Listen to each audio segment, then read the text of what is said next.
ازيكم يا بنات يا حلوين، عاملين ايه؟ اخباركم ايه؟ جايبين لكم النهارده سردين بلدي. هو صغير شويه بس بصراحه بلدي وطازه وتحفه. ناس كتير، انا عن نفسي لما بشتريه جاهز من بره ما بلاقيهمش منضفينه، يعني بتبقى بيشطفوه بس مره واتنين وخلاص، بس ما بيفتحوش بطنه. بس بصراحه انا ما بحبش كده، انا بحب حتى السردين الصغير لازم اطلع البطن. وهوريكم دلوقتي هطلع حاجات قد ايه.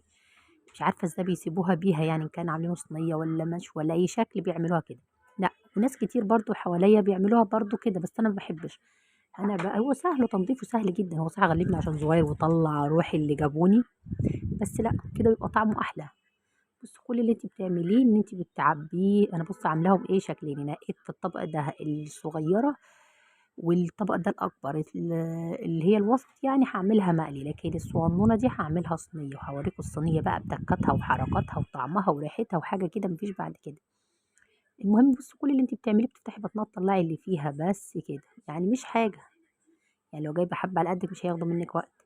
يعني ده كمان ممكن تعمليه، انا عملته ونضفته وعملت اللي عملته، والباقي شلته في الفريزر، قسمته في اكياس وشلته في الفريزر.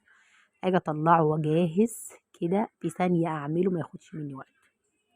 بصوا والله كهرمان، لونه زي الكهرمان، وكان طازه وبلدي وما شاء الله عليه، وعملته في يوميها وخبزت جنبه عيش في الفرن. حاجه كده مفيش بعد كده. بصوا اهو، بصوا الميه بقت عامله ازاي، والحاجات اللي في قلبه، يعني برضو حاجات كتير بجد والله العظيم. بصوا يعني مش حاجه بسيطه، ده انا طلعت اشكال والوان.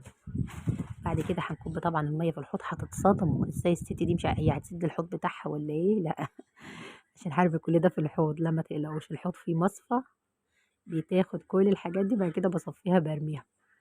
جميلة المصفى دي بصراحة بصراحة، يعني حاجة كده مفيش بعد كده.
هاتي بس الزيت، هاتي الزيت يا زلمة.